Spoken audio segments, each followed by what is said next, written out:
Peace, peace. Good morning, everyone. I hope all is well. Hope your Saturday is going well. I cannot believe it. I cannot believe it. We are already in July.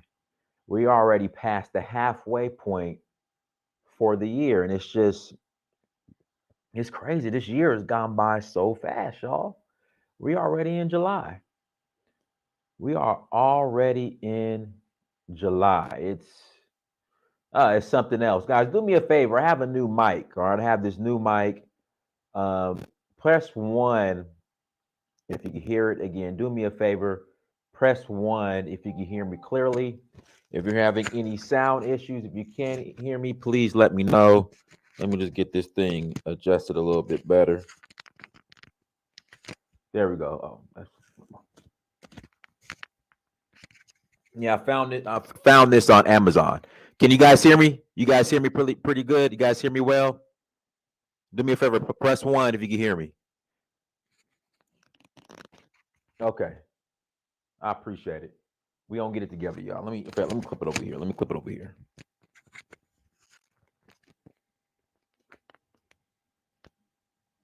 Loud and clear. Okay, perfect, perfect, perfect. Oh. You know what? Let me just do it like this. Let me just do it like I already had it. So yeah. So I just got this mic. A little new mic. So we're gonna test it out. We're gonna try it out. We're gonna give it a test run. So guys, do me a favor. Hit that like button. Make sure you share. Make sure you subscribe. Sorry about the confusion on the time. Sorry about the confusion on the time. I know I accidentally put 10:45 p.m., but we're rolling at 10. I meant to put 10:45 a.m.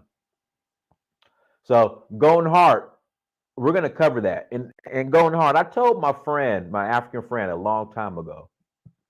She's in America. She's worshiping, Maxine Waters and Barack Obama and all of these black leaders here in America.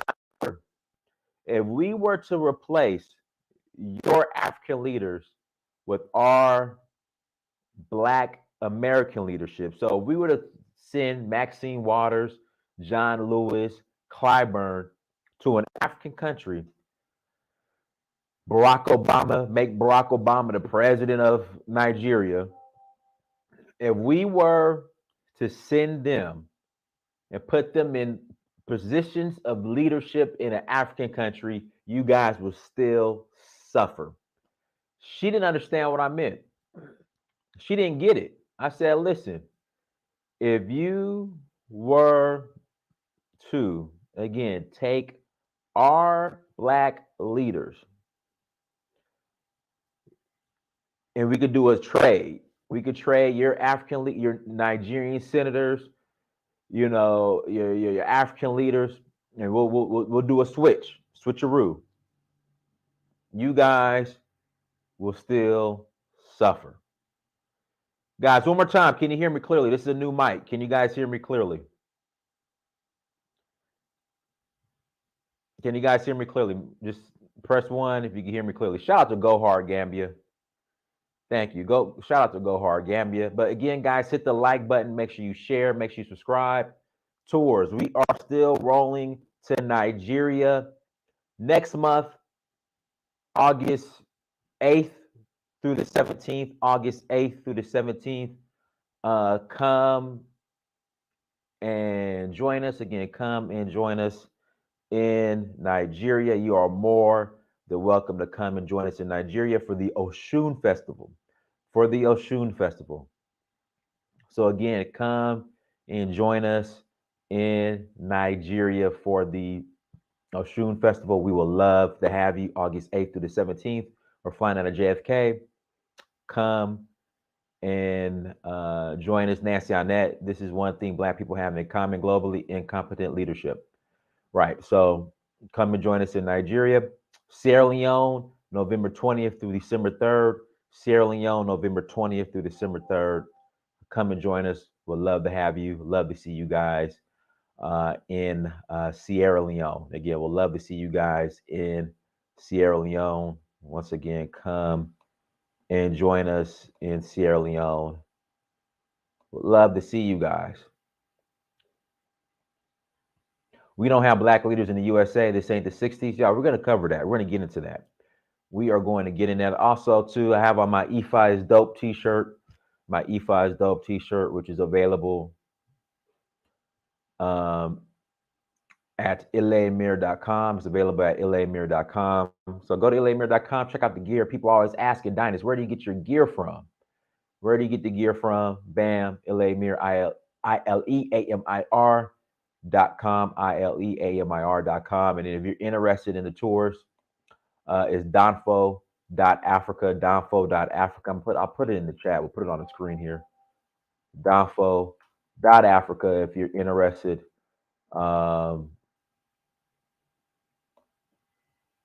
In joining us on one of the tours. We're going to have a good time. We're going to have a great time in Nigeria. We're going to have a great time in Nigeria. We are actually staying, we're going to be staying on Lagos Island, Victoria Island. When we, yeah, that would be considered Victoria Island. So I got you, Delina. I got you a red shirt. You know, I got you. Hopefully there's no shortage of red shirts. You know, I got you. You know, I got you, Lena. No problem. No problem. We got you. So, so yeah. So let's jump right into it. So I wanna share this interview. I want to share this interview that Hosea Williams did. You know, we're gonna give our take on it, but it's something I was watching this yesterday, and Hosea Williams, civil rights leader from the you know, pretty much around the time of MLK Jr. I mean, he you know, he was breaking it down back then in regards to black leadership. But we want to you know, I want to really start off with this part, this clip right here, when Hosea was speaking on y'all boy, Mr. Rise Up himself, Jesse Jackson. So Hosea has some he has some words for Jesse Jackson. So let's go ahead and listen to this clip real quick.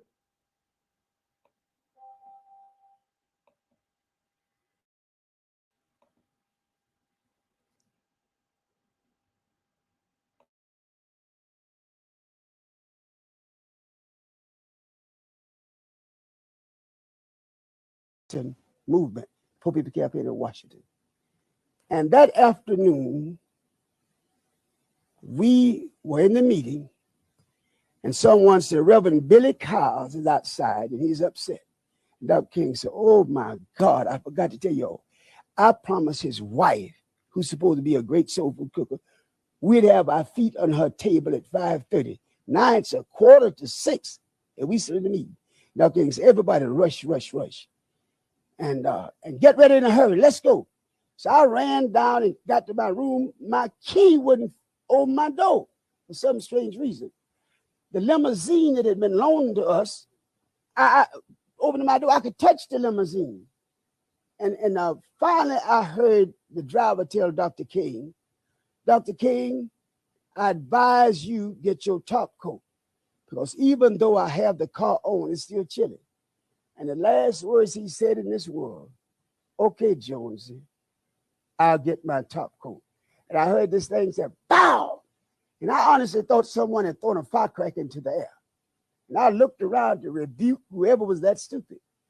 And I heard something, bloop, fell up above my head. And I looked up, and his leg was sticking through the rail. Dr. King only wore one type of sock and one type of shoe. And I knew that was him. I said, oh, my God, they got it. And then I had to run about 50 feet down and back up, and I got to him. And Ralph was holding his head, and Andy was there. And a guy from Africa who had been traveling with us as a newsman from Africa. We found out later on he was working for the CIA. No, the FBI, working for the FBI. And he'd taken a lot of pictures of Dr. King. And I grabbed him in the throat. I just started choking him, because the bullet hit Dr. King right here. and went round and cut his medulla oblongata. And I didn't want people to remember Dr. King would have his face shut off. Right. So Hosea Williams was actually there when MLK Jr. was assassinated. He was actually there. That was in Memphis, I believe. That was in Memphis. So he was there. So he's giving his reenactment of what happened. And watch what he says about Jesse Jackson, y'all leader, Jesse Jackson.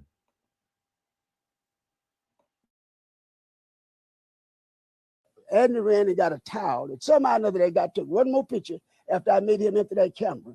And it shows Dr. King down with a towel on his face.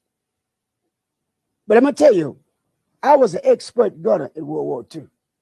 When I ran up on that balcony and I looked from whence that bullet had to come, the distance of that bullet, and just could feel the wind blowing that day, I said, whomever shot that rifle was one of the best in the world. He shot one bullet. And I believe if Dr. King hadn't moved to go back and get his top coat, the bullet would have hit him between the eyes. The bullet hit him right here. But what happened, and then Ralph said, we'll go in and take him on to the hospital. Hosea, you get all the staff together. 3 of us saw it, Dr. King, after he was shot. 3 SLC executive staff members. Andy, Abernathy, and Hosea Williams. Those are the 3 that saw that body. Now listen to that. So I got in the yard and I was about to lose my cool because I was thinking if I could take some molecules out there and make me some guns and kill me some white folks. And one man said, now be cool. You're doing the same thing you promised me you'll never do. And I started crying. And then I heard Jesse Jackson say, he told me, Jesse, take our people on to the mountaintop. And that didn't bother me, even though I know Jesse got nowhere near him. And then Jesse said, I held his head in my hand while he died. And that didn't get to me. And then Jesse said, look at my shirt. And I looked around, sure enough, and Jesse Jackson's shirt was drenched in blood. And I realized the only way Jesse could have gotten that blood was stoop down on that floor at the Lorraine Motel and rake that blood off that floor and put that blood on him. And I went crazy. I really tried to kill Jesse. They grabbed us and all that, but that hurt me so bad.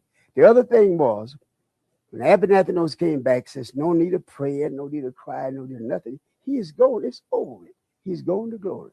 And we called the meeting, the staff meeting, and Jesse claimed to have been ill. And Abernathy told him, Jesse, go ahead to the room and relax. Jesse had to have run like hell that room into that airport because he got out of Memphis to Chicago. All us feeling everybody was still in the motel. Cut the televisions on the next morning. That was Jesse Jackson in Chicago with that same bloody shirt on. Golden Heart, you just said something. The sad part about it, we never elected Jesse Jackson as our leader. He was appointed by the white supremacist government of the United States of America. Golden Heart. So there's a part 2 of this interview where Hosea Williams breaks that down to the point where he said that Martin Luther King Jr. warned them. He said MLK Jr. warned them and told them, look, this government is going to offer you guys political positions. They're going to pay you guys a lot of money. They're going to help you guys set up these organizations. Don't do it because it's a setup. Hosea Williams said Martin Luther King Jr. warned them about that. And this is the MLK Jr. they don't share with us. They just share the we should overcome. We should overcome. That's the only MLK Jr. that they share with us. But Hosea says, listen, MLK Jr. was the man. And I have a newfound respect for MLK Jr. And the way these black leaders who are in power now exploited his death for their selfish gain, we're going to get into that.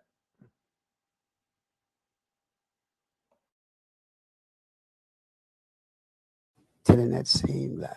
I've never respected Jesse since that moment.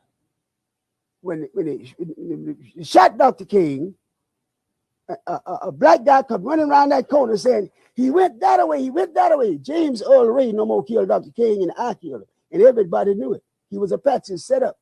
And the guy said, went that away, went that away. I said, who went that away? He said, that man ran out that building and dropped the rifle on the sidewalk and jumped in a white Mustang, had a red Alabama tag and took off. Well, hell, I wasn't worried. That's no car in America look like a Mustang, but a Mustang, a white with red Alabama tag.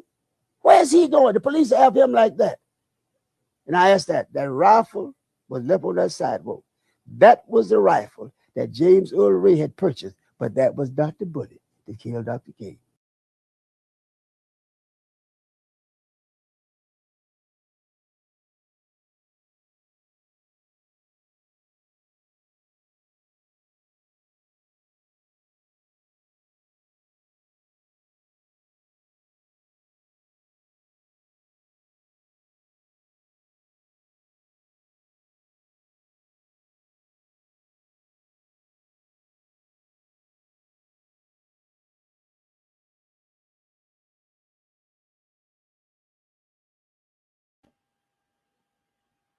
All right, so this is part two of a two-part interview that he did. And guys, I need you to listen and pay attention. Again, I need you to really, really listen, and I'll give my feedback in between.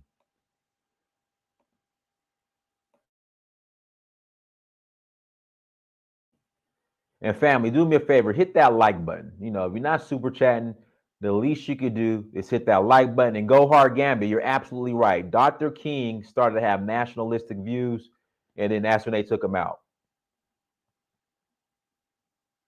60 era Negroes sold black people out to the Democratic Party. You hit the hammer on the nail. Is that how you say it? Hit the hammer on the nail? Hit the nail on the hammer? Whatever. Yeah, you're right, D. You're right. Exactly.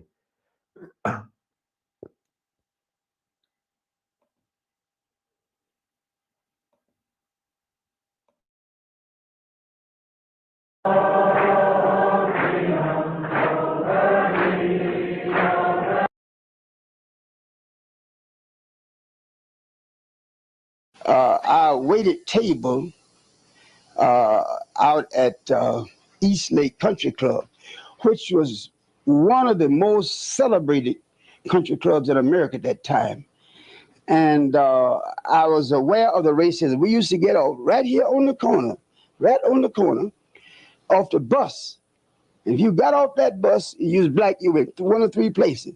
You went out to East Lake Country Club to work, or you went in the back of some of these white folks' house to work, or you went to jail. A lot of times we'd be on the corner waiting on the bus, and if you walk across the street, the cop would come, nigga, where you got, nigga, you bet you could, that. And I never did forget that. So when I brought my family back to Atlanta and decided to give up science as a career and go into civil rights with Dr. King, I began looking for a home. I had these 5 kids, and we looked all over Atlanta. What had happened here was that there was a big family conflict in the house that I purchased. It was only one other black that lived on this street, and that lady sold me that house for a price you'd never believe. It was really tough. The guy in this house, behind the house I purchased, he would call us niggas all day long. I remember one day he hollered at me. I had my wife, and I was a lover of yards. I had the most beautiful yard, flowers. People coming from miles around just to look at my yard, ex-farm boy. And I remember one day he hollered at me. He said, "Hey, nigga." And I had my wife in church. I was out in the yard working. My wife said, "Please, please don't let him get to you. Hey, nigga." And ain't you that nigga Jose? So I finally looked up and I said, "Yes, sir, I am that nigga Jose." He said, "Well, I want to tell you one thing. A lot of these white peoples are running out this neighborhood, because this really was an exclusive white neighborhood. A lot of these white people are selling their home and running out this neighborhood because you moved in." I was the second one to move in. At that time, DeKalb County was less than 2% black. And he said, if you start talking, he said, "I want to let you know one damn thing, nigga. I was here before you came. and I'll be here when you're going. And I said, you're gonna be a long living goddamn cracker. And my wife said, please. She's out begging me because the kids was there. Baby, you're breaking every rule I have. What happened was when they built East Lake Meadows out here, and people tried to get me to fight East Lake Meadows at that time.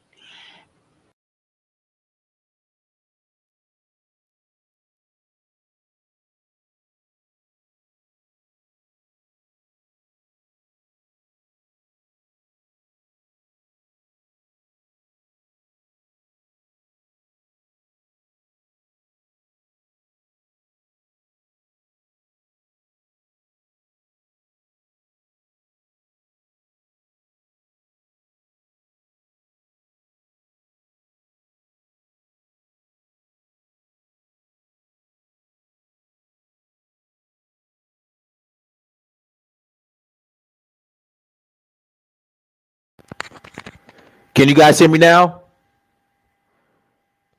Press 1. Can you guys hear me?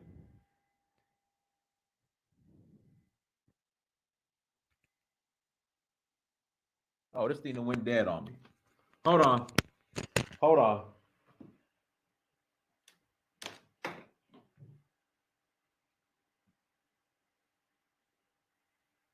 Okay, you got one.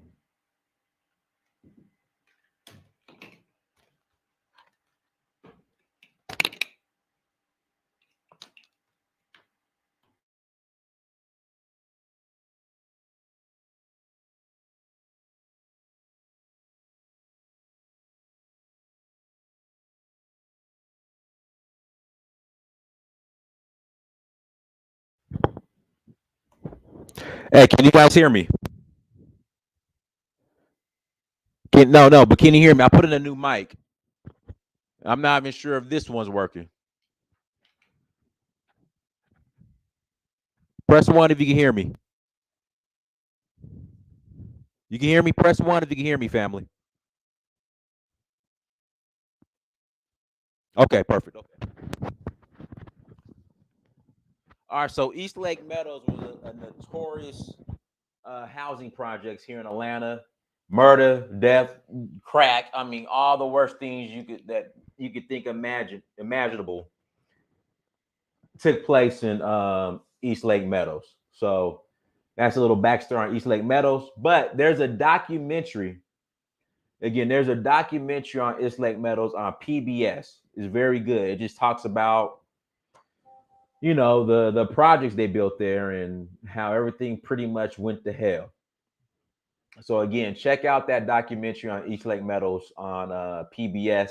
But guys, East Lake now gentrified, houses going for $600,000, $700,000 plus. So yeah, so you know, the East Lake Meadows back then is not the East Lake Meadows now. In fact, East Lake Meadows, that area off of Memorial Drive. In fact, it was like off of Memorial Drive. Real nice area now. Real nice area now. And I couldn't fight them because they were poor people. They're building these projects. But they put out here 900. They built 990 units. And it all but destroyed this community out here. You know, where if they'd have put 200 units, 200 in Buckhead around, we would never known they were there. But that 994 families, East Lake Meadows, the low-rent housing project, became America's #1 crime community. And it pretty much destroyed our community. Now it's really being revived, and I don't think nothing can stop it. It's become now, again, it's becoming one of the most celebrated neighborhoods, in these houses selling for what is just totally unbelievable now. Baby, you're breaking every rule I have. I never believed that because I didn't see how one could be viable and relevant in civil rights and in politics at the same time. That's why Dr. King never would even think of accepting any type of a political position. But after getting into Atlanta and blacks being elected and not seeing the change that I thought should have been brought about by black officials, I began. Listen, so now he's going to go into detail on how here, especially here in Atlanta, here in these black cities, Baltimore, Atlanta, Washington, D.C., you have all this black leadership, but for some reason, the conditions for black people get worse. You know, it seems like black people, like they don't address the issues affecting black people. And it's just, again, he goes into detail how ineffective black leadership is in these black communities and in these black ran cities. He's about to go into detail right now. Get more and more concerned. So I ran. The first time I ran, it was just a protest because this white candidate was endorsed by blacks over another black. And I ran as a protest candidate, and it was amazing the little money I spent and the large amount of votes that I received. So I finally decided after a while out here that I would challenge our state representative. He was very, very popular, supported by big money. And I ran the first time as a write-in candidate and did fairly well. But the next go around, I ran as a candidate, and I defeated this gentleman and ended up spending 10 years in the Georgia State Legislature. And I was convinced, I was there that long, that one of the greatest political enemy of black people were the elected black officials up there selling out. And one day I remember. You heard what he said. One of the greatest enemies of black people were elected black officials who were selling out. You heard it right there. You heard it right there from Hosea Williams. One of the greatest enemies of black people was black elected officials who sold out.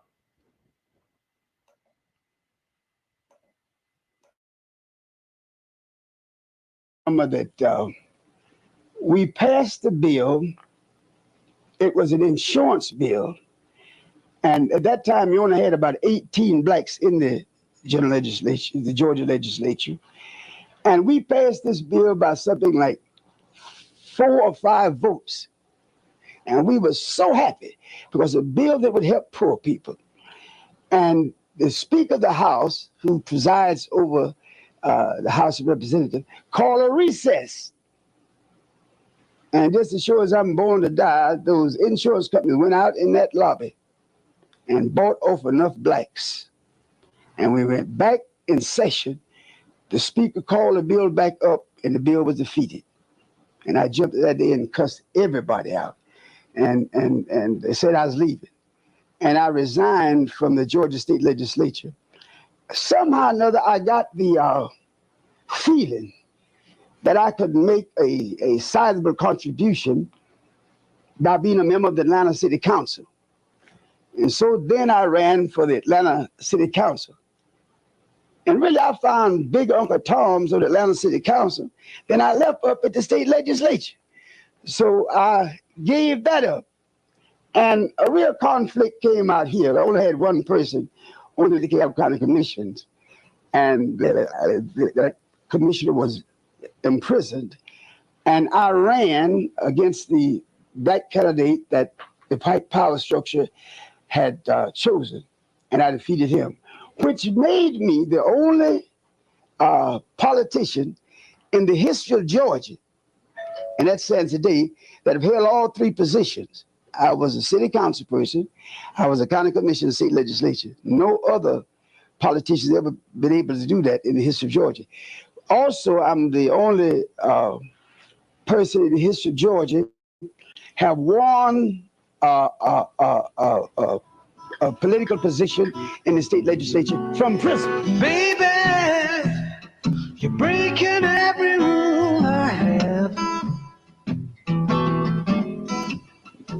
At the last retreat that we had with Dr. King, he enlightened us, and he kind of made me angry because at that time I'd been in jail 85 times, and I could name you some 15 or 20 of my friends had been murdered in these various demonstrations. And Dr. King kept saying to us, we have gone around the mountain long enough. Now it's time to come in and enhance the land. And I found this, I don't understand what you mean, Dr. King. I don't follow you. I get the impression you're saying out of all the beatings and the jailings and the blood spilling, all of the civil rights activities, we have only been on the perimeter of this civil rights movement. And he said, Hosea, you held it long and I thought you could, but that's exactly what I mean. And he went on to say that black people in America will never, never be free. Never. Just by. So Dr. King said black people in America will never, ever be free. Once again, Dr. King said black people in America will never, ever be free. See, they don't share that part about Dr. King. Again, they only want us to remember Dr. King by "We shall overcome. We shall overcome. We shall overcome." You know, that's the only part of Dr.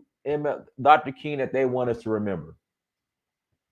Dr. King said black people in America would. Let me finish.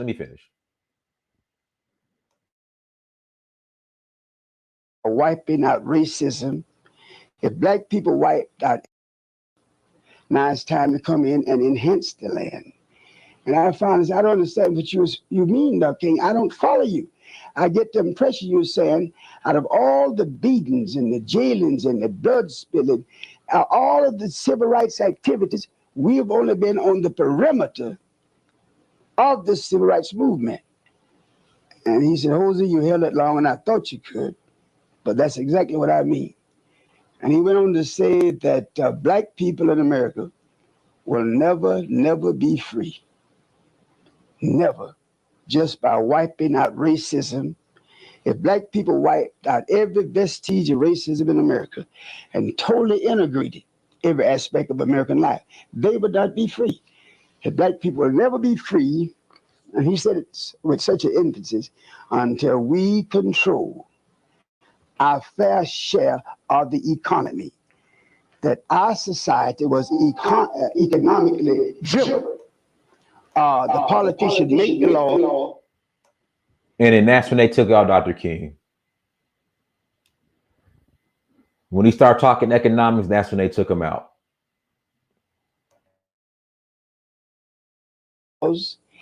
And they implement or they supervise the implementation of the laws.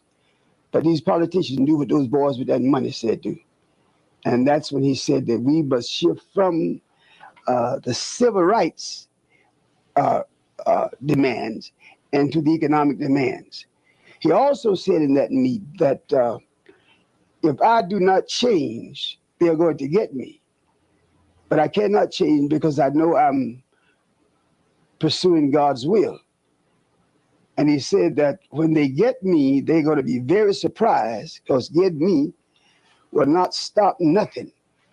He said, that's what I want you all's commitment. Because the power to free black people is not in Martin Luther King Jr., it's in this team that we put together. And I want you all to promise me that if they get me or when they get me, you'll never let them break up this team. And I guess like Jesus was talking, he told us what they would do to try to break up the team after they murdered him, after he was gone. He said they're going to try to give some of you all the most prestigious and highest paying jobs in politics. Don't take it. Going to try to give some of you all the most prestigious. Here we go. They're going to try to give some of y'all the most prestigious jobs in politics. That's why, if you notice, these black leaders don't do nothing. They do absolutely nothing. MLK Jr. called it out. See, this is the MLK Jr. we should learn about.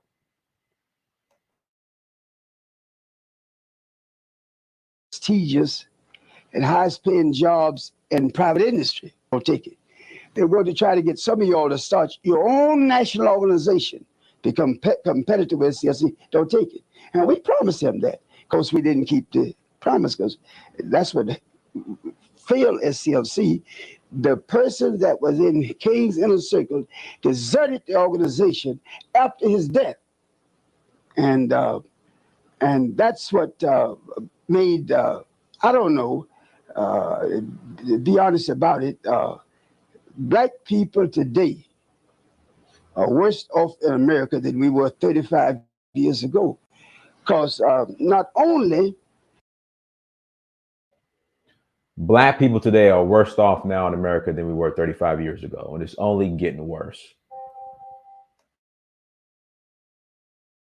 have we not gained our fair share of America's economy, we have lost control of the economics of our communities.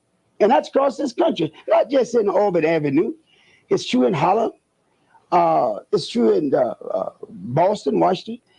And it's been amazing to me that the white power structure obviously came to their senses and said, stop repressing them, stop rejecting them, open the door and let them come on in.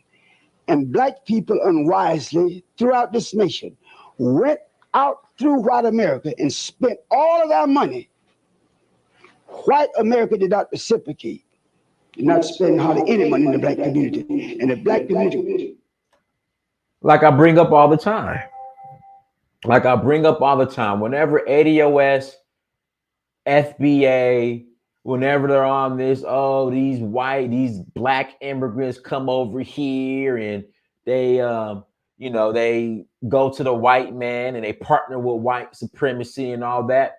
That they're just following, again, they're following the footsteps or the example of FBA ADOS.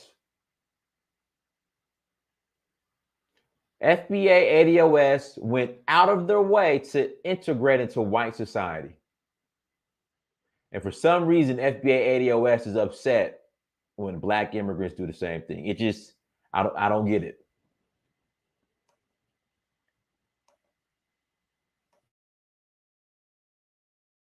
across America went broke.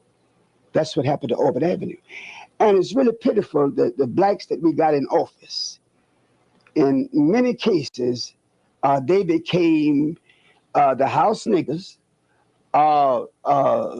product of the white power structure, which resulted in them becoming a bigger enemy to the people, just as big an enemy, in some instances more enemy to the people, than their white predecessors. And that's why today it really hurts me. The number of people died, black and white, getting us the right to register and vote. And the vote turned out to be such a negative to us. Evidence of that after we got the voters' bill and had scope and did all the registered people to vote. They elected a black mayor in New York, a black mayor in Chicago, a black mayor in Boston, many cities. And today, they all again have white mayors because those blacks got in office and sold the black people out and became, well, if you check, like in Atlanta, where they elected all these black officials, it only resulted in economic growth for a black clique, the black upper class, the black few. The masses became more poverty-stricken than they were under the white politicians. So it's been the hell of a tragedy when so many. Like I said, black people are doing worse off now in Atlanta under this black sellout leadership than they were before integration and during segregation, doing worse off. Again, black people as a collective in Atlanta are doing worse off now under this sellout black leadership here in Atlanta than they were before integration. They're doing worse off now.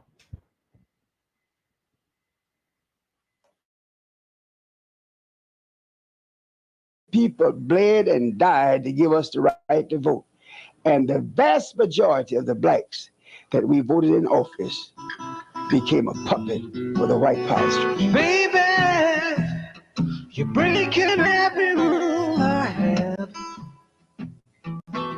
I really believe when Maynard Jackson first took office, I really believe he had good intentions. But after he got in office and served 4 years,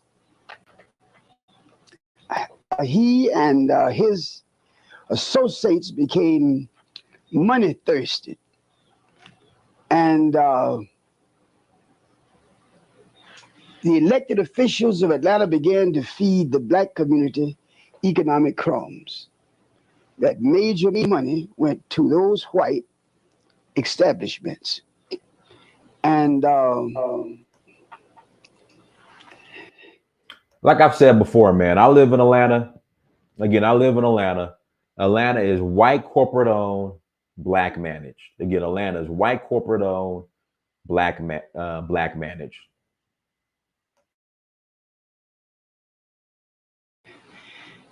I'm convinced that they promised Matt Jackson and his associates a viable economic future. But the masses of the blacks was left out. And the whites still control, I would say, 85% of the money that's made in the city. And it had been kept in line. It didn't change when Andy Young became mayor. And it didn't change when Bill Cameron became mayor. And it has been hurting because you realize you never had a mayor in Atlanta that was raised in Atlanta. Every single one of them was migrants. And they didn't know how Atlanta truly became Atlanta. I don't guess it's interested. But the black community in Atlanta, Georgia, which for ages was one of the richest black communities in America, today is one of the poorest communities.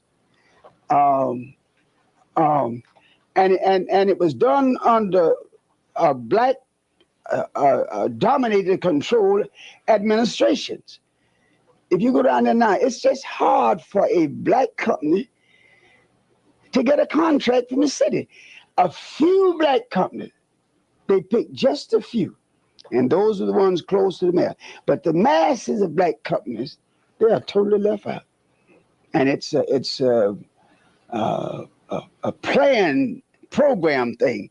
It's not by accident. It is definitely by choice. And the black politicians, as I said, they have become an enemy of the people. I just, because what I've been trying to preach to black people and they don't listen to me, it's all right to listen to these black politicians during a campaign period. But our roughest time with them should be once they get elected, until they serve that term, demand that they carry out those promises they made. And they just don't do it. Baby, you're breaking every rule I have. Atlanta truly amazes me.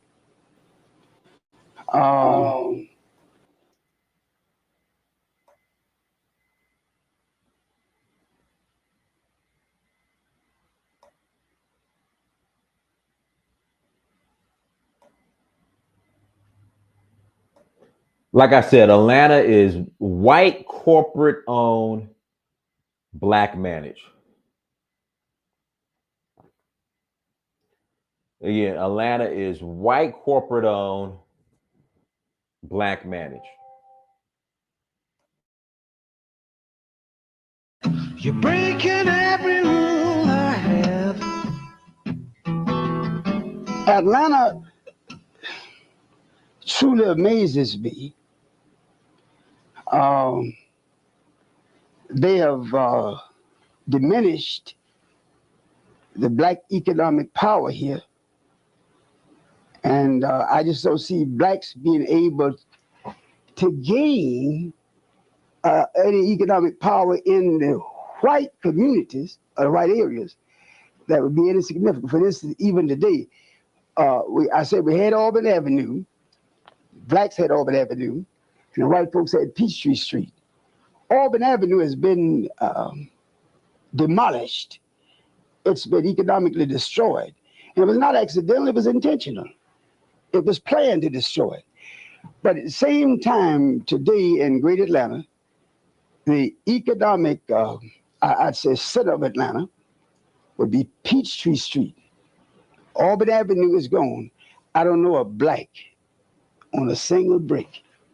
Not only a building, I don't know a black on a brick on Peachtree Street. And that's the problem with affirmative action. The blacks who got in office, and that's one thing that contribute to politics being so economically controlled. Almost in instance, he who can raise the largest amount of money gonna get elected. And that came out of the money out of the campaigns of black politicians. But I've been out there from the Congress down to the city council. Black politics at this juncture of our life have been a great failure and a disappointment. Baby, you're breaking every rule I have. I believe in a lot of those old sayings. Sticks and stones may break my bones. Sticks and stones will break my bones. But just words will never hurt me. The flag is just words. It's wrong. I'd like to see it's corrected, but that's a hell of a lot more wrongness in many other things than that flag. I can't believe how easy it is to organize black folks to massively demonstrate against the flag, but you can't hardly get in them to demonstrate against all this unemployment and all these corporate executives. The biggest enemy has been the biggest enemy. Certainly, these corporate executives, the biggest enemy of America today, because they have closed down plants all across America and taken those plants to Saigon in China, or Korea, or Japan, and having these products produced and bring the products back here and sell them for the same thing if they'd have made the products in America. That's the thing I want to fight. I want to fight prisons. It's unbelievable how young men and young women don't have much of a choice other than to violate some law. They go to prison. They're treated like hell. They come out. They're right back in prison. One of the programs I'd like to start has been really worrying me. These young men come out of prison with these felony convictions, and they can't find a job nowhere. They give them $25 and one suit of clothes, and they're about ready to go back to jail in 24 hours. But it's really sad how America is lying powerless companies like China to destroy the viable economics of America. Baby, you're breaking every rule I have. I'm happy because all through history, individuals that made viable, relevant contributions, the vast majority of them was never realized until after their death. I probably receive right now more credit. I probably got 500 awards around the country. So I'm one of those Christians that believe that uh, my gratitude will come to me once I'm dead and gone. I'm not worried about what they say about me here. I'm going to do what I believe is right and godly, irregardless what they say about me. You know, in this town here, they used to say the I was the greatest thug. I was the biggest gangster. I was the biggest alcoholic ever trotted, walked Atlanta streets. Well, they really began to understand now it was nothing but prosecution. You know, they was because I couldn't be controlled. And in Atlanta, you know, one of the things, there were two things that Dr. King wanted to do before he died. And he seriously, he said racism was an international fact. And the only way you could deal with it is deal with it internationally. So he wanted to get all the African leaders to meet with the American leaders and let's have a battle plan to confront racism. The other thing Dr. King wanted to do to lead a movement in his hometown, Atlanta, Georgia. He never was able to lead a movement in Atlanta, Georgia. Every time we found a reason to come to Atlanta, like we went to Birmingham, like we went to Chicago or Savannah or Selma, every time he found a reason to come to Atlanta, the black leaders would get together and write him a letter and tell him, we do not want you in our town. The okay, Junior, we do not want you in our town. Guys, I'm trying to tell you. So say we're in 2022, or speed up to 2000. Say MLK Jr. was alive in 2022. Say Malcolm X was alive in 2022. The majority of black folks will reject them. Will completely reject them. Trust me. Like all these people that say they love MLK Jr., they love Malcolm X. If Malcolm X and MLK Jr. were alive today, the majority of black people would reject them. His father signed one or two of the letters. And that's when Dr. King, after he was murdered, I promised him in his grave I was going to lead a movement in Atlanta. So I became the demon of the century.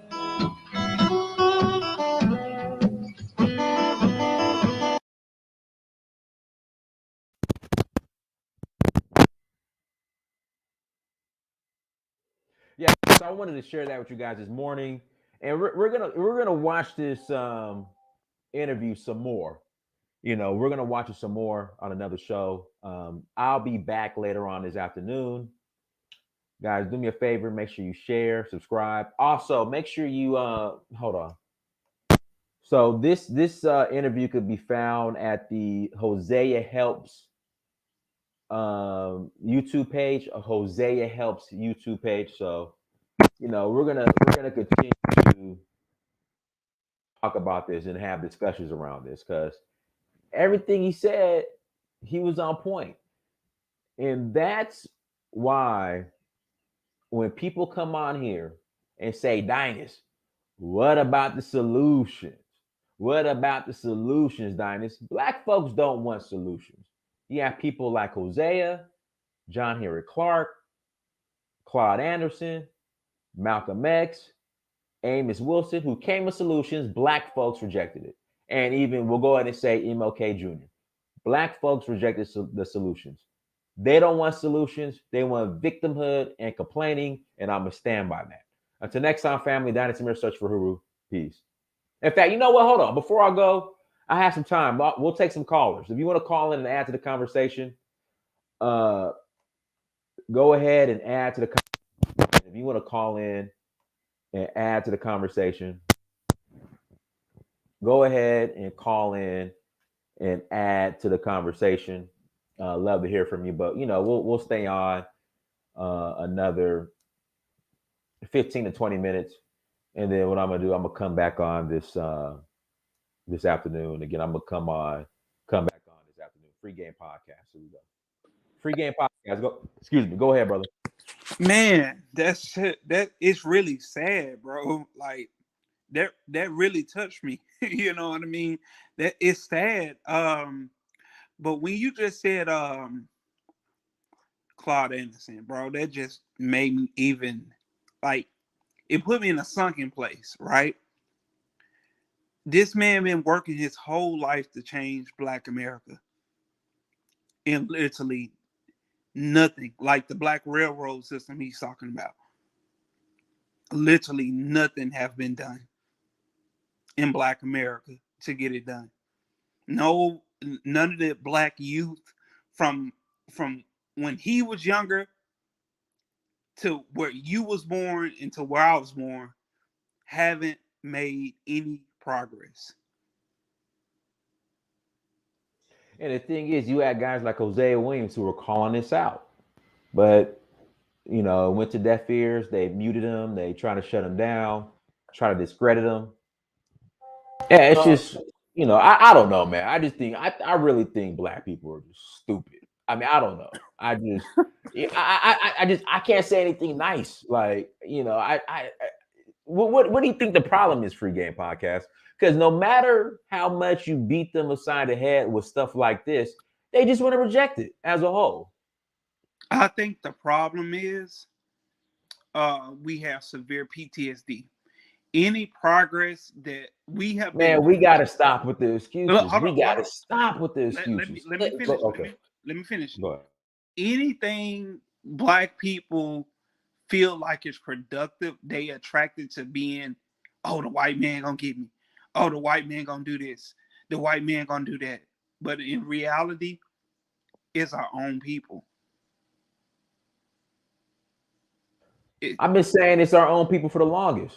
It's our own people that's And going. God, I'm sorry for you saying calling people stupid, but I just sometimes these debates. Like I give you a prime example. This whole Roe versus Wade, right? I have people defending Planned Parenthood. Even when you bring up Margaret Sanger, black folks are making up every excuse to defend it. Then on top of that, did you know that Roe? Part of the reason why this Roe versus Wade started was because Roe got pregnant. Her friends told her, "Hey, if you go to the Texas, it was in Texas. If you go to the police department and lie and say that you were raped by black men, you can use that to go get an abortion." But they didn't buy the story. So that's how this Roe versus Wade got started. So you got racist Margaret Sanger who wanted to pretty much delete black people. Then you got Roe, I forgot her real name. I'll look it up real quick. Who pretty much her friends told her to go lie and say that you got raped by black men. But we're making every excuse for this. Every excuse black people are. Then then Roe came out and said, "Hey, I was run it back. I was used as a Ponzi for Planned Parenthood. I didn't mean none of that. In fact, I lied about it. And black women, oh my God, man, we have the so-called mother of civilization defending the womb of civilization, defending killing the womb off.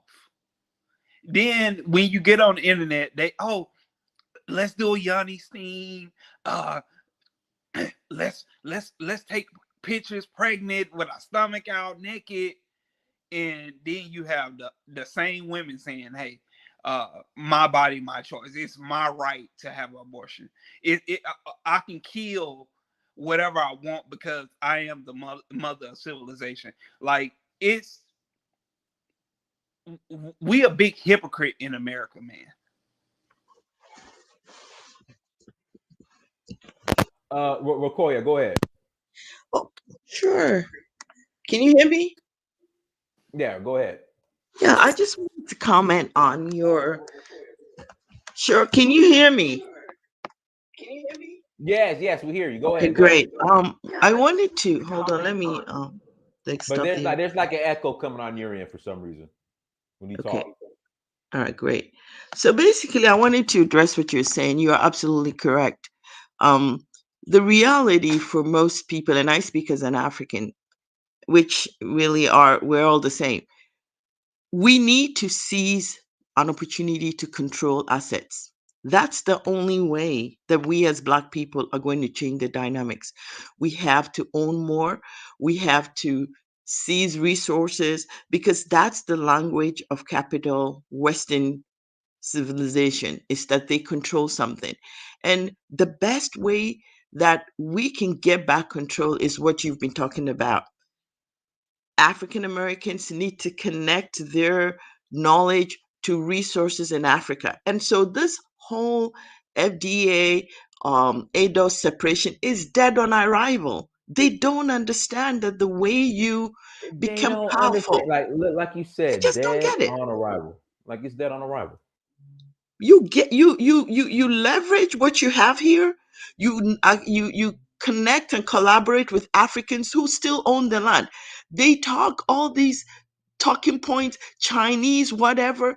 I went on a show recently. They were saying, "Oh, I was in Ghana." That I went and I did the research. In Ghana, 74% of all business is owned by Ghanaians. Ghanaians are not as flashy as Nigerians. They don't make a lot of noise. But go check. There's only a small segment of our economy which is owned by Lebanese and Indians. That's the retail. But they don't own the farms, they don't own the lands, they don't own industry, government, and people. So a lot of these things are propaganda that is fabricated to create this separation. But you're doing the right thing, Dinah, and I'm constantly supporting you in the wings without commenting. You're using your connections to build wealth. And that's what I'm doing with my connections here. We are setting up manufacturing in Africa, and my company is owned by Africans and African Americans. We come on, we listen, we laugh. We are turning things around. So if they want to become powerful, if they want America to listen, stop going with your hands begging. Go with resources. And that's all I want to say. More power to you, my brother. Thank you for joining. Jose Bronze, go ahead, Jose. Hey, bro. What I wanted to say is, and the sister touched it. Propaganda. We let us understand propaganda because we seem to fall for it. We seem to fall for the negative, message, and even you are an image of the positive message, right? You yourself, you are it. You have shown what one man can do. I've been following you since that video that you sit on the ground with the Dogon priest in Mali, and so where are we going wrong? We believe the lie, and we have buts and ifs for the truth. But what if you, for example, Pan African Strikes Back, the guys that are out there in the media? I'm part of an organization, and we are not so in the media, and we should be. But you guys that are there, out there in the eyes of the population, I believe you should often then, now and then, you should touch the subject propaganda in the context of marketing, right? Because we, unlike white folks, we don't need to lie about our great history, right? We don't need to. You know what I'm saying. So I'm not propagating to do what hidden history DVDs and regurgitating that type of crap. No, uh, uh, uh, actually speak of propaganda and make people aware what the difference is between propaganda and marketing. You understand what I'm saying? Make our people market themselves positively instead of negatively. I don't know how. I'm trying. I'm over 10 years. I'm trying to tell African Americans that you are used by this American commercial machine, just like Asians in America are selling the American dreams to Asians, and Europeans in America are selling the American dreams to Europeans. But I don't care about them. I care about us. So I've been trying over 10 years. I've been trying to tell African Americans, or trying to make them see that you are used as a token Negro to sell the African dreams, to make everyone a consumer, or a consumerist,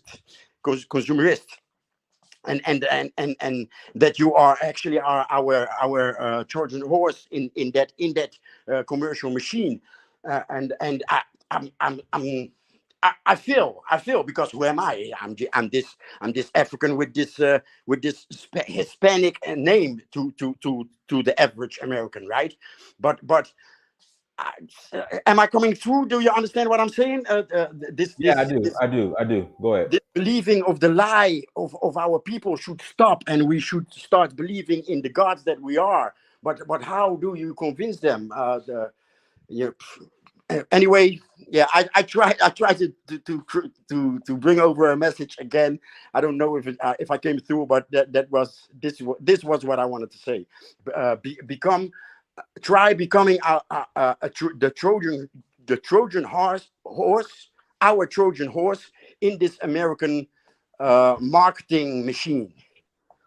Thank you for having me. I got one more thing, though. Well, let Black go ahead, Black T. Yo, what up? You can hear me? I hear you. Go ahead. Excuse me 1 second. Can you hear me? I hear you.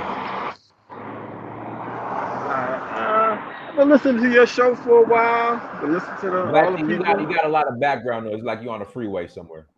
Yeah, I am. I'm about to pull over now. I'm on hold for a second. Let me meet you.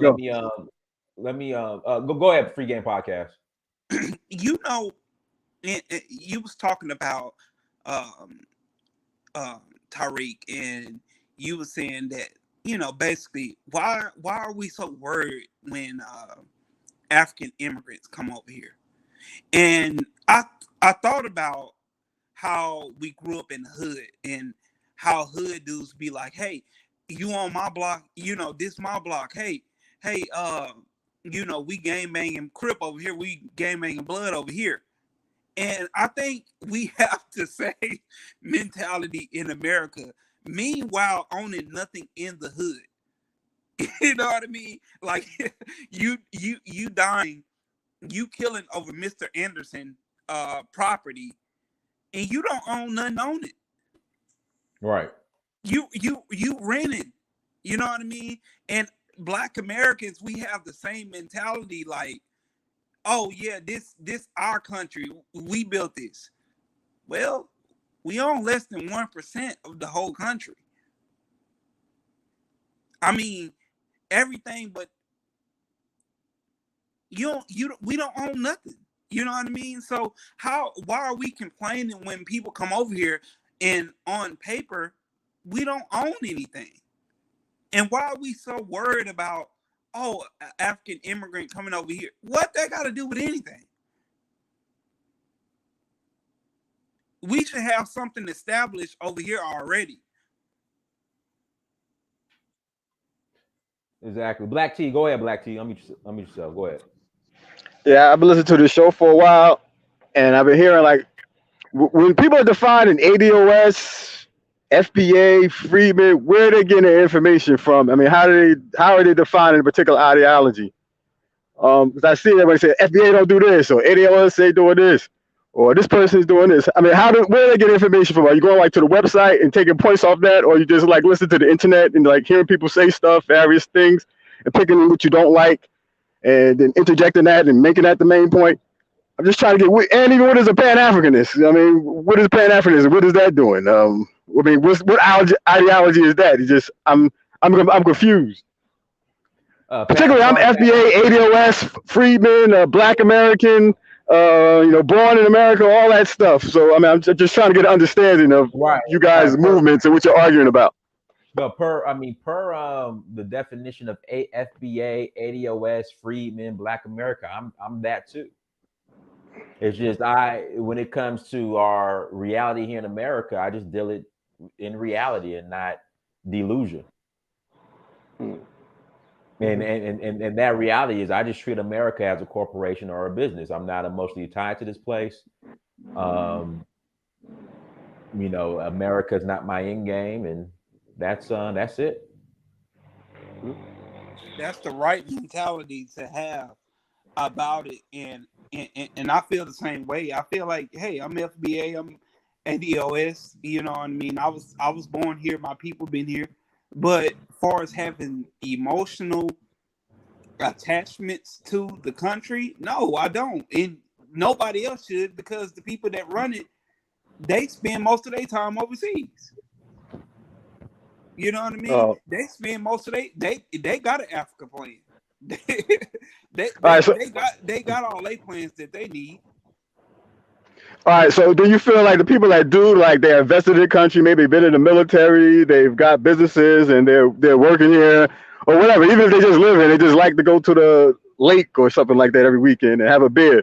You think something wrong with them that they shouldn't be and they might wave a flag? No. I mean, I'll go to the lake and have a beer. I have businesses, I mean, again, like I said, I treat America as a business, as a corporation. Like when I worked in corporate America, they will literally take you out for a team dinner on Friday, then call you in an office on Monday and fire you. We will go out, have a team dinner, go bowling. Hey, buddy, you guys are having a great quarter, buddy. You guys are doing awesome, buddy. Hey, keep it up, buddy. Keep it up. Yeah. Toast, beers, everything. Then on Monday, call you in. Yeah, buddy. I mean, hey, we reviewed the numbers.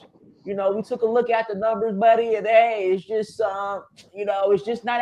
We just gotta let you know, buddy. You're not meeting the quota, buddy. We gotta let you go. Well, hold on. On Friday, it was beers and pizza, and we're doing great.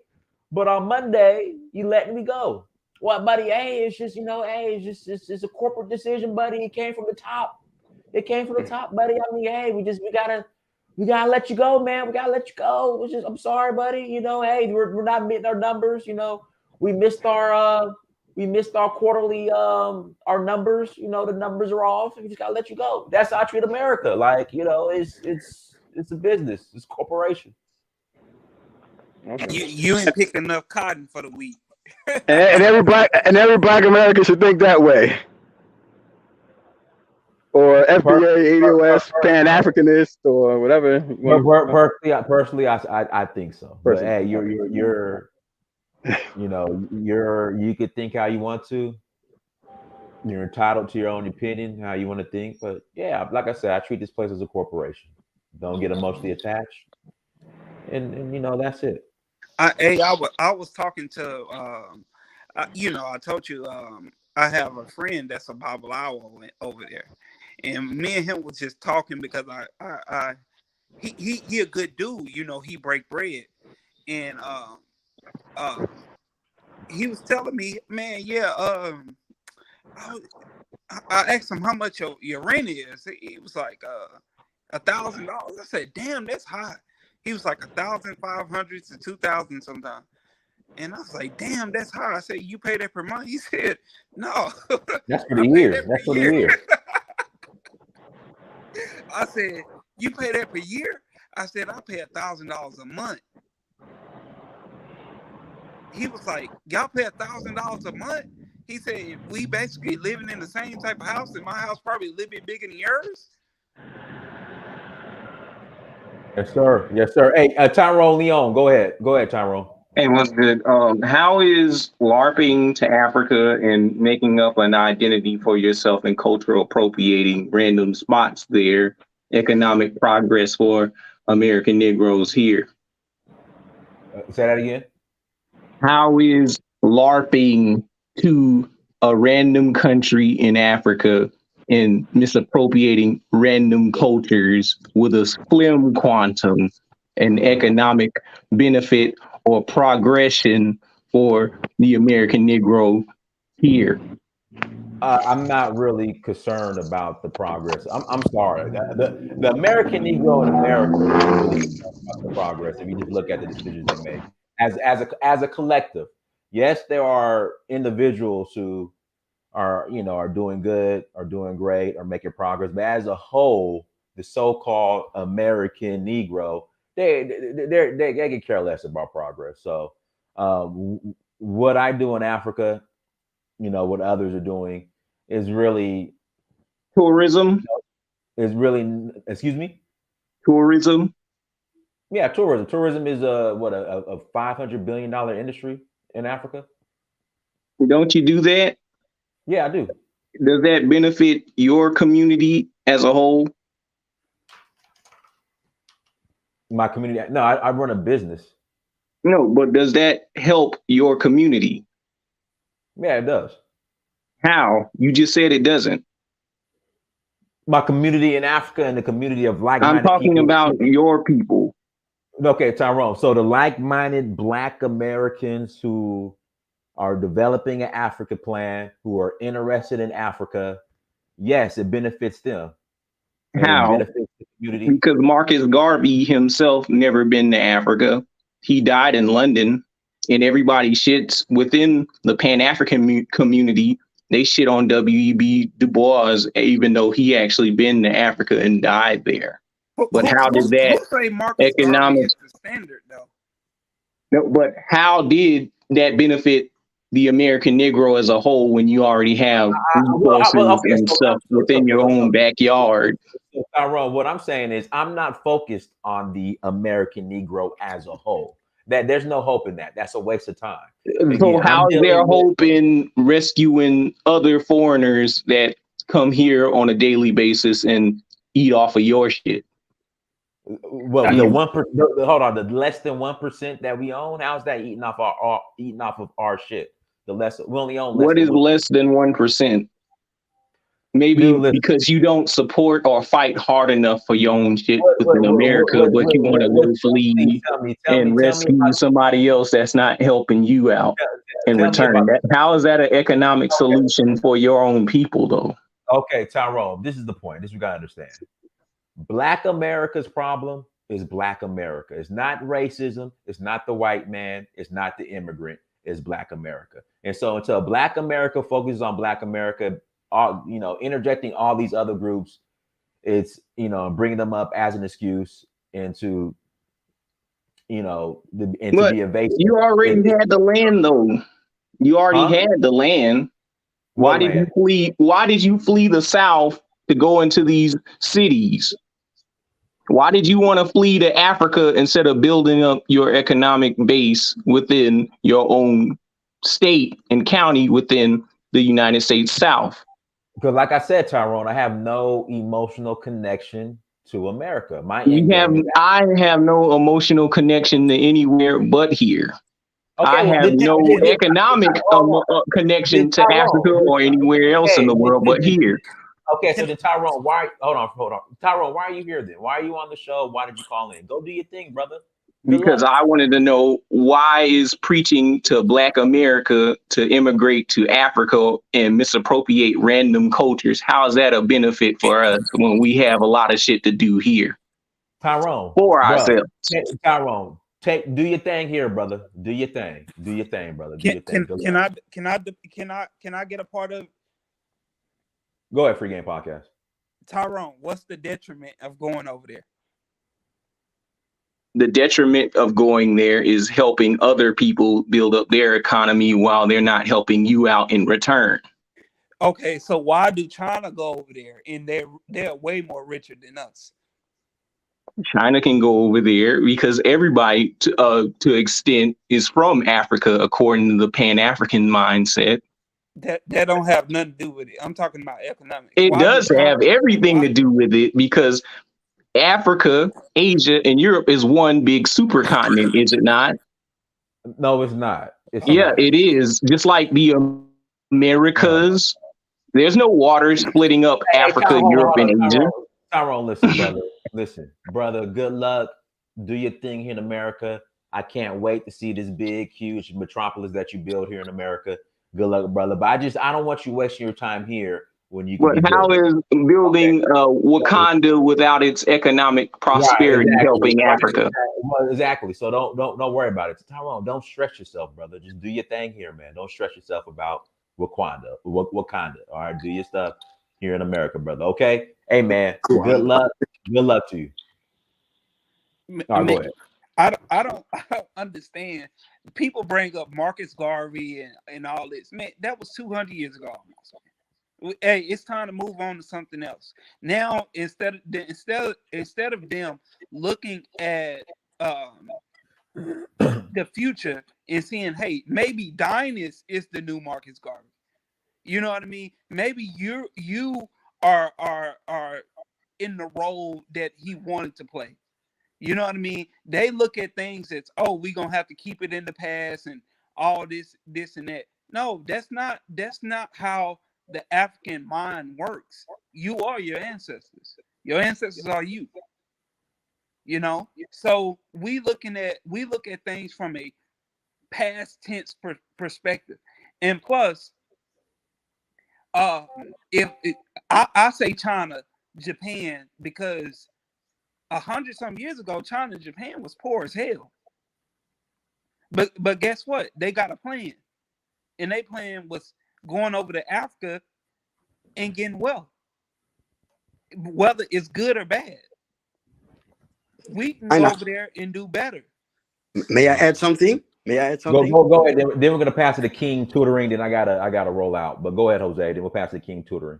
China's plan is to never, ever get colonized again. That's China's plan. That's China's only plan is to never, ever return to what they call the century of humiliation, the era of humiliation.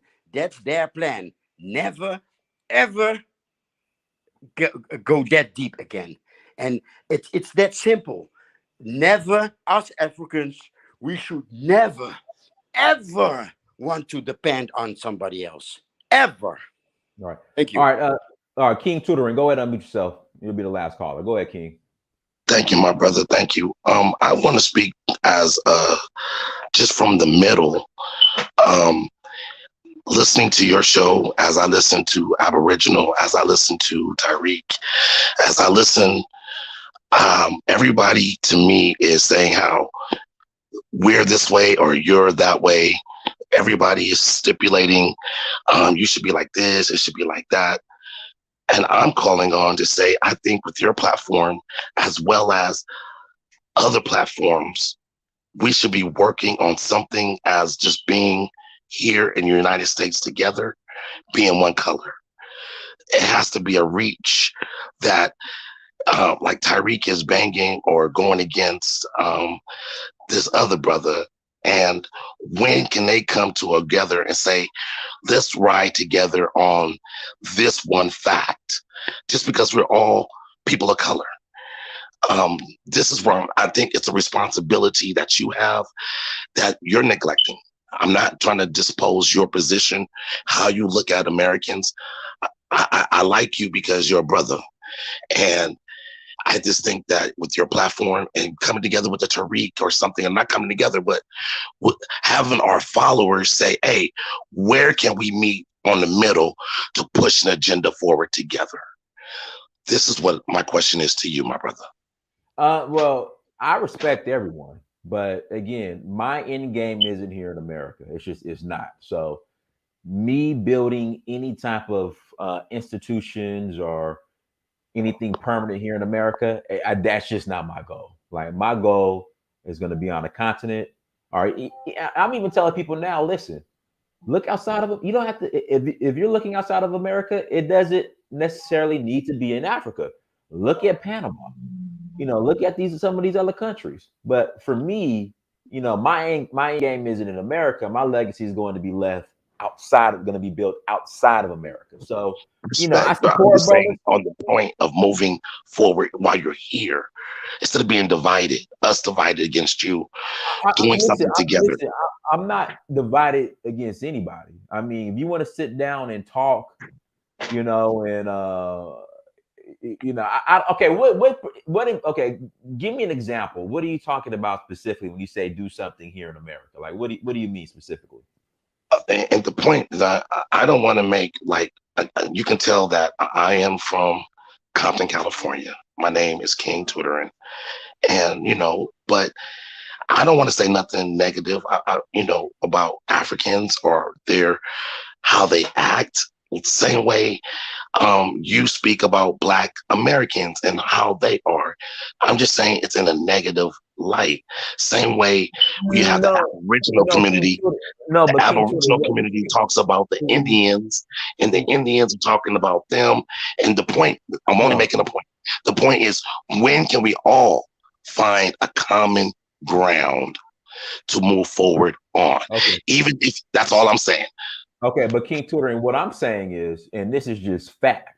All right, immigrants, the white man, racism is not the main problem when it comes to the Black American community. It's the Black American. I That's it. agree. So I that's why agree. I'm saying ADOS FBA, wasting your time. And it's funny. Like it's comedy.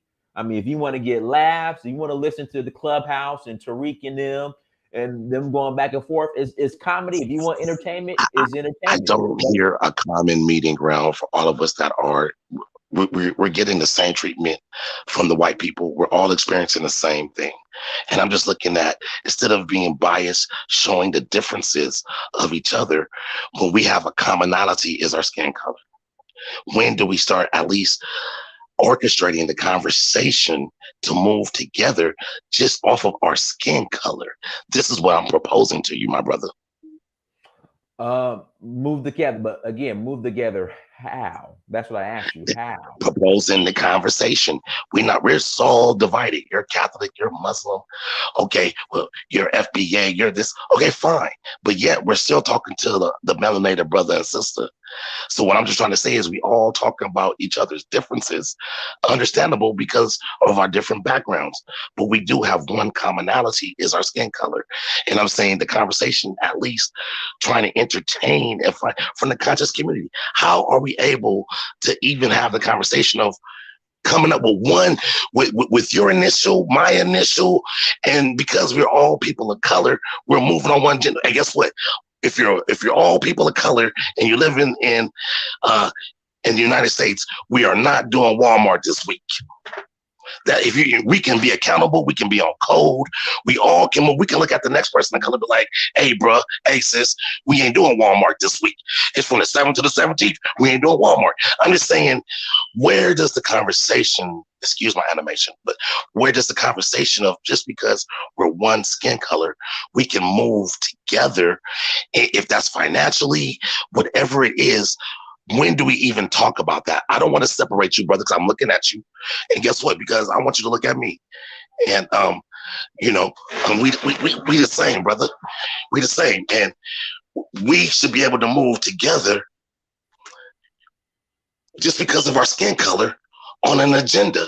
And I'm only asking for the conversation to be had on how we can move together. Not like a Dean Calloway and Tariq is beefing, no problem. They disagreements and they want to point out each other's disagreements, but I feel it's a responsibility that we owe to our followers. We owe to our people just because of our skin color. How do we move together on anything just because of our skin color is what I'm asking. I understand, but it's just been proven Black people don't want to move together. Like, I'm not wasting my time. I have my like-minded people. We have our own focus, and I'm doing that. Now, I'm down to have a conversation. But like prime example, somebody brought up Dan Calloway. How can you move with somebody that thinks Harriet Tubman and Nat Turner doesn't exist? I hear you, and guess what? Everybody. That's just. But we're not going to agree on 100% of everything. I don't agree with 100%. I hear you. You're pointing out a difference. I understand that, but come on, someone. You're pointing out a difference. You're pointing out a difference. That's a huge difference. You can't logically rationalize with anybody that will tell you that Harriet Tubman doesn't exist. So guess what? You Can, can't do can we nothing like have an unrational conversation about being melanated, moving together? In this community, we all not gonna go to this liquor store today. If you're black, or if you're a person that looks like me, we're not going to this liquor store together. I'm only giving you a suggestion of trying to find a conversation, a meeting ground. And I understand it's a waste of time to you, but we're still black. You're still my brother. If you don't like my mind state of how I think here, coming from Compton, California, you came up with your opinion. And I'm not dissing that or going against you. That is your opinion about me being from where I am. But while we're here together, I'm sorry, what's that? No, I used to do outreach work in Compton. I used to be in Nicholson Gardens. I used to be in Imperial Court. So that's Watts. I'm sorry. I know your past. Well, I'm saying, what can we do? Can we all, as fathers, start going to the schools to make sure the violence is down? I mean, what can we do? I'm just giving suggestions that we can do to move together. Of course. It don't matter if you're FBA. It don't matter if you're from Africa. It don't matter. It just matter because our skin color is the same. We're moving on one common goal together. And that's what I'm saying. I understand that you talk about Harriet Tubman. I don't agree with that. Or I do agree with that. It doesn't matter. We both are melanated brothers. What common ground can we move on together? Okay. I mean, I'm down to have the conversation, brother. But listen, guys, I got to get out of here. Mass Quasey, I see you in the chat, but I got to go. But guys, I'll be back. I'll be coming back around 2 o'clock, 3 o'clock. We could talk some more, but I got to go run a couple errands this Saturday. But I'll be back in about 3 hours, you guys, and you can call back in. But everyone, thank you so much for joining. Like, share, subscribe. And again, I'm all about like-minded people. That's just where I'm at now, but I'm open to have conversations with anybody as long as they're productive. But right now, like-minded people, let's roll. Can't save all of Black America because all of Black America don't want to be saved. So I'm just about rolling with like-minded people. Till next time, family, Dynasty Mirror Search for Rule. Peace.